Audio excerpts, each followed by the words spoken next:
Salut les gars, je m'appelle Adeline. J'ai 17 ans. Mes parents m'ont adoptée quand j'étais bébé. J'ai grandi dans un foyer chaleureux et aimant où j'ai eu tout ce qu'il fallait. Ils ne m'ont jamais fait sentir que j'étais adoptée. Je n'ai jamais été curieuse au sujet de ma mère et de mon père biologique. Je me demande si, en les cherchant, j'aurais découvert que j'avais une sœur jumelle. Je n'en suis pas sûre, mais heureusement, le destin nous a réunis après 16 ans. C'est grâce à une incroyable coïncidence que j'ai découvert l'existence de ma sœur jumelle. Mes parents ont décidé de célébrer leur 25e anniversaire de mariage par une grande fête. Je déteste porter des robes. Ma mère le sait, alors elle m'a dit « Cette fête est vraiment importante pour nous. S'il te plaît, pas de t-shirt et de jeans. Trouve-toi une robe et sois la plus jolie fille de la fête. » Je ne pouvais pas dire non. Mais je ne m'étais jamais acheté une robe de soirée avant. Je ne savais même pas où en acheter une. Après les cours, j'ai cherché sur Google et j'ai trouvé un magasin. C'était assez loin de notre maison, mais bien sûr, j'allais y aller pour faire plaisir à ma mère. En entrant dans le magasin, je suis allée voir la première vendeuse que j'ai vue. « Où sont vos robes de soirée ?» lui ai-je demandé. Quand elle m'a regardée, on s'est toutes les deux figées. Regarder son visage, c'était comme se regarder dans un miroir. La ressemblance était trop grande. La première chose que j'ai pu dire, c'est « Tu es adoptée ?» « Oui, m'a-t-elle dit. Tu es née le 13 mars ?» lui ai-je demandé. Quand elle a hoché la tête, je l'ai serrée dans mes bras sans réfléchir. J'avais une sœur maintenant, une sœur jumelle. J'ai quitté le magasin avec une robe qu'elle m'avait choisie. J'ai attendu qu'elle quitte le travail dans un café voisin. En arrivant, elle s'est mise à pleurer en disant « C'est un miracle, j'arrive pas à y croire !»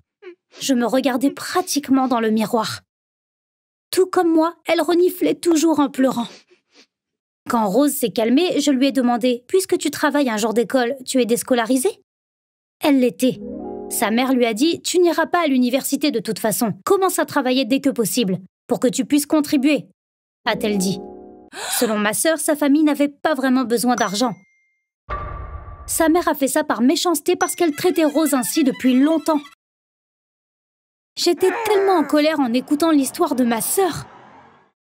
Quand ses parents ont adopté Rose, ils n'avaient pas pu concevoir d'enfant. Mais 8 ans plus tard, sa mère est tombée enceinte et a eu un garçon. Après la naissance de son fils, elle a commencé à repousser Rose et à la maltraiter. Pire encore, son père tolérait ça. Il n'a jamais contesté ce que sa femme faisait. Au fait, je continue à dire sa mère, mais Rose la désigne toujours comme ma belle-mère. Il fallait s'y attendre car, d'après ce que j'ai compris, ma sœur jumelle a vécu comme Cendrillon pendant toutes ces années.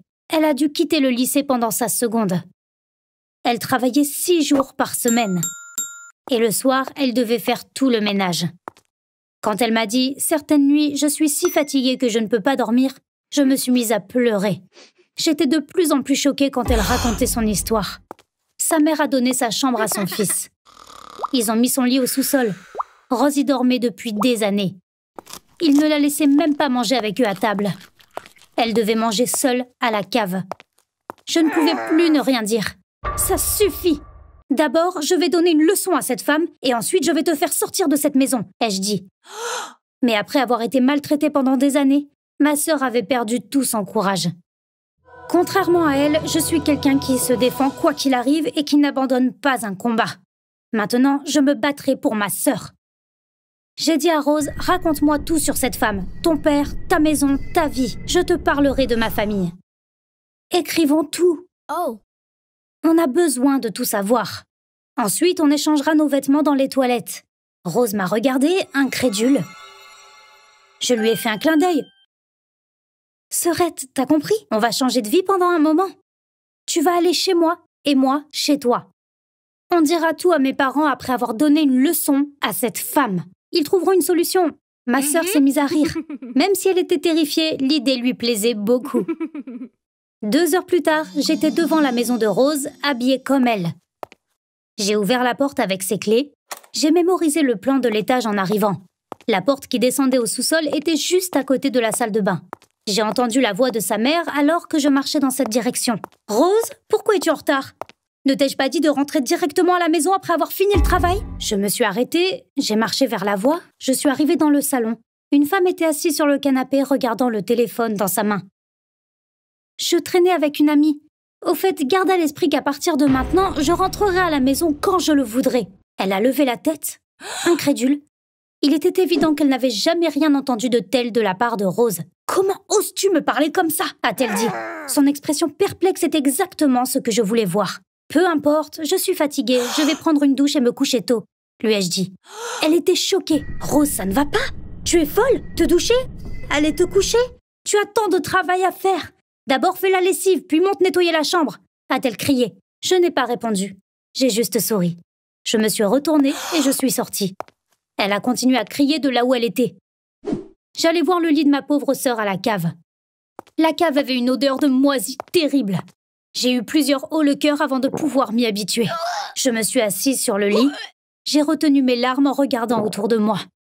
Ma pauvre sœur dormait ici. J'étais soulagée de penser qu'en ce moment, elle était dans ma maison, sûrement dans ma chambre. Ma mère a dû venir dans ma chambre comme elle le fait tous les soirs et a commencé à lui raconter les ragots du bureau en jouant avec ses cheveux. Et Rose doit l'écouter en rigolant de temps en temps, comme je lui ai dit de faire. Soudain, j'ai senti quelque chose s'écraser sur mes pieds. J'ai levé les jambes de peur. J'ai été horrifiée quand j'ai vu ce qui m'était tombé dessus.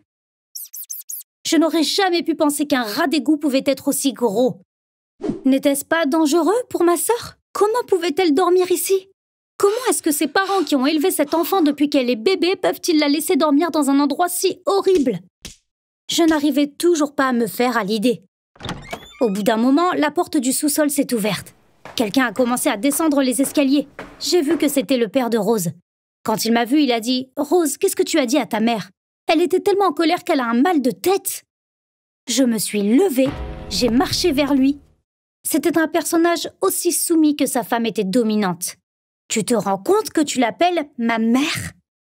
Si c'était vraiment ma mère, est-ce qu'elle me laisserait dormir dans cet endroit? Ai-je répondu. Qu'est-ce qui ne va pas ici? Bégaya-t-il. Il y a des rats aussi gros que des chats, ai-je crié. Et tu te couvrais le nez en descendant ici. C'est un sous-sol. Cet endroit rendrait une personne malade. L'homme s'est retourné vers les escaliers sans rien dire. À ce moment-là, la porte de la cave s'est ouverte. Cette fois, c'est la belle-mère de Rose qui est entrée. Son mari a dit « Quelque chose ne va pas avec elle. Elle se plaint de l'endroit où elle dort depuis des années. » Elle a claqué la porte en disant « Alors laisse-la ici jusqu'à ce qu'elle reprenne ses esprits. » Après ça, j'ai entendu la porte du sous-sol se fermer à clé. Je m'en fichais. Je pouvais faire ouvrir cette porte quand je voulais. J'ai sorti mon téléphone, j'ai écrit « Ma chambre te plaît ?» et je l'ai envoyé à ma sœur. La réponse de Rose m'a prise par surprise. « Adeline, on vient te chercher. » C'était censé être une surprise, mais j'ai dû te le dire quand j'ai vu ton message. Il venait me chercher? Mais pourquoi? Je m'amusais tellement ici, et je voulais m'amuser encore plus. Quand j'ai écrit à Rose, mes parents ont compris que tu n'étais pas moi. Elle m'a immédiatement répondu. Ta mère est très intelligente. J'ai vraiment bien joué mon rôle, mais elle était quand même méfiante. Elle voulait que je porte la robe que tu as achetée pour la fête. Je l'ai mise et je suis allée la voir. Quand elle m'a vue marcher, elle m'a dit « Tu n'es pas Adeline, tu es bien trop à l'aise dans cette robe. Adeline s'en plaindrait. » Alors j'ai dû tout lui dire. Une demi-heure plus tard, la porte du sous-sol s'est ouverte. Rose, ma mère et une femme que je ne connaissais pas sont descendues des escaliers. Elles avaient amené quelqu'un des services sociaux. Apparemment, quand un enfant adopté arrête l'école, le département des services sociaux doit être prévenu. De plus, l'endroit où Rose dormait et la façon dont elle avait été traitée n'étaient manifestement pas conformes aux règles d'adoption. Auquel cas, l'enfant devait être retiré. Quand la belle-mère de Rose nous a vus ensemble, Rose et moi, son regard s'est voilé. Et quand elle a tout compris, elle s'est évanouie. Son beau-père s'est assis tranquillement dans un coin sans dire un mot. Quand elle est revenue à elle, j'ai vu Rose se tenir à côté d'elle. Je lui ai dit « Si tu veux dire quelque chose, tu devrais le dire maintenant. » Elle a regardé sa belle-mère. « Ma plus grande erreur a été d'avoir peur de toi, mais je n'ai plus peur. Tu me fais juste pitié, » a-t-elle dit. Sa belle-mère lui a dit « Je suis désolée, je vous ai séparés. Et c'est revenu dans notre maison comme une malédiction. Je l'ai mérité. » On a tous été choqués. Quand elle l'a admis, on a su comment on avait été séparés. Elle et son mari savaient qu'on était jumelles. Ils n'ont pris que Rose parce qu'ils voulaient un seul enfant. Ils ont soudoyé l'assistante sociale qui travaillait sur leur dossier pour qu'elle se taise. Mes parents sont venus quelques jours plus tard et m'ont adoptée sans savoir que j'avais une sœur jumelle. Que s'est-il passé ensuite? Comme je l'ai dit plus tôt, le département des services sociaux a retiré Rose de cette famille. Le lendemain, mon père est allé au siège et a demandé à adopter Rose. Comme on était jumelles, c'était aussi ce qu'il voulait. Cette nuit-là, Rose et moi étions dans ma chambre. Le lendemain soir, mes parents ont fêté leur 25e anniversaire. Rose a assisté à la fête dans la robe que j'ai achetée ce jour-là. Et je portais un t-shirt et un jean, comme je le voulais. Donc Rose était la plus jolie fille ce soir-là. Et ça m'a rendue très heureuse. Parce que mon seul but dans la vie désormais est de voir un sourire sur le visage de ma sœur. Entre-temps, Rose est retournée à l'école. On a pris une décision ensemble. On va à la faculté de droit pour devenir des jumelles avocates plus tard. Merci d'avoir écouté mon histoire. Si vous vous abonnez à cette chaîne, vous serez les premiers à savoir quand de nouvelles vidéos sont postées. Bye bye! Salut les gars, je m'appelle Inès. Je vais vous raconter une histoire à propos de ma sœur Aïcha et notre père. J'ai assisté à toute cette histoire depuis le début. J'ai essayé d'intervenir, mais ça n'a pas aidé parce que mon père ne voulait pas m'écouter.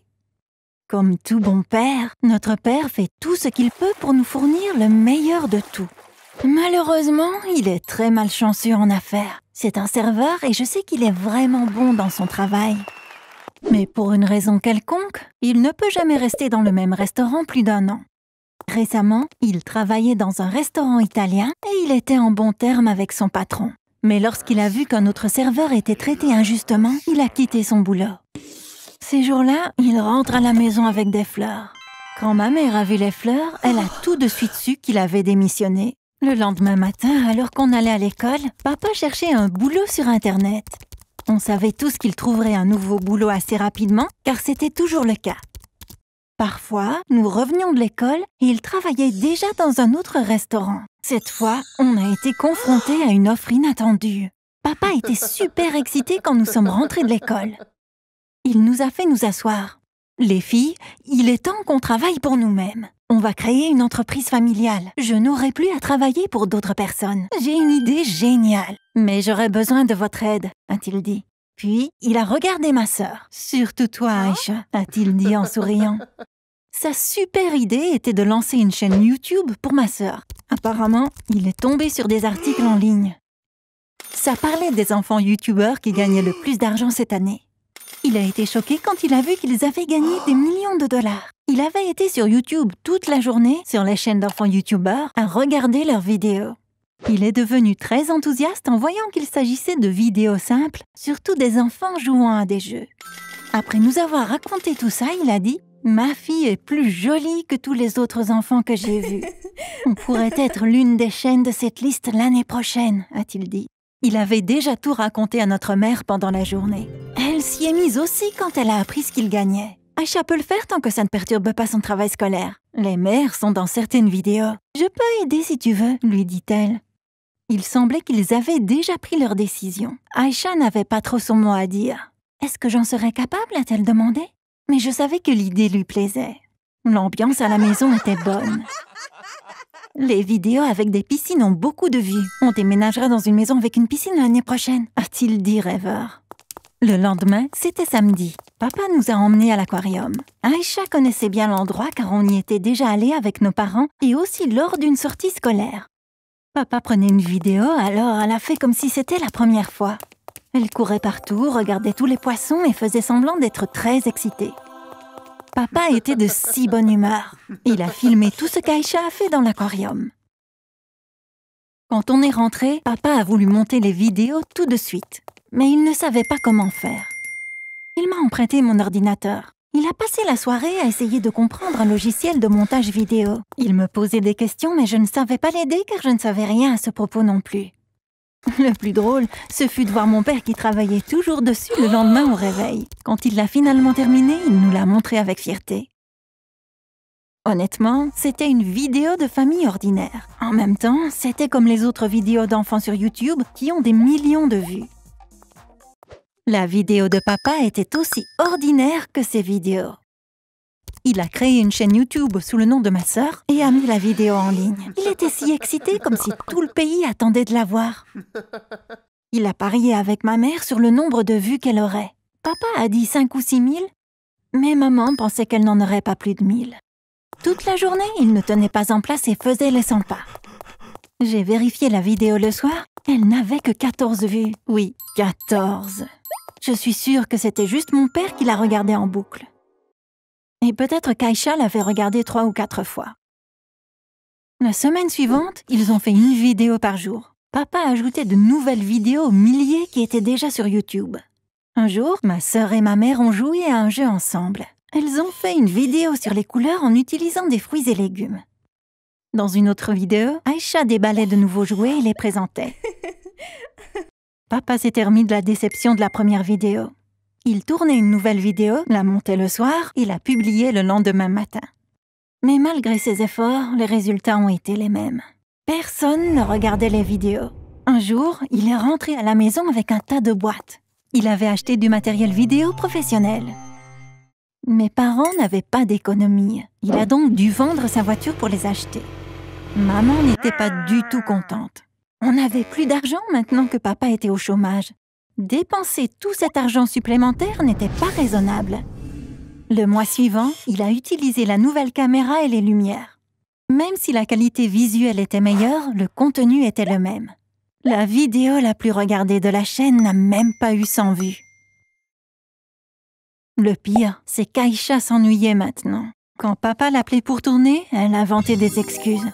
Elle n'avait pas l'air heureuse dans les vidéos. Papa était dans un état bien pire qu'elle. Il se sentait responsable de cet échec. Il n'avait pas de travail mais avait des frais à payer.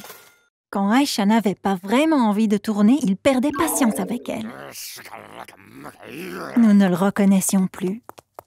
Il criait sur Aïcha, la forçant à jouer la comédie pour la caméra. Il y avait une mauvaise ambiance. Mes parents ont commencé à beaucoup se disputer. Aïcha avait trop peur pour se plaindre, mais elle ressemblait à un robot devant la caméra.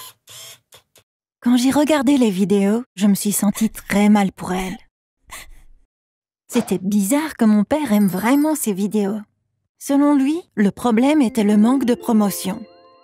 Il a donc payé pour promouvoir la chaîne. Les vues ont un peu augmenté, mais elles ont cessé avec les publicités. Sa dernière idée a été de se mettre devant la caméra. Il pensait avoir eu une idée géniale. Il a mis un costume d'homme des cavernes.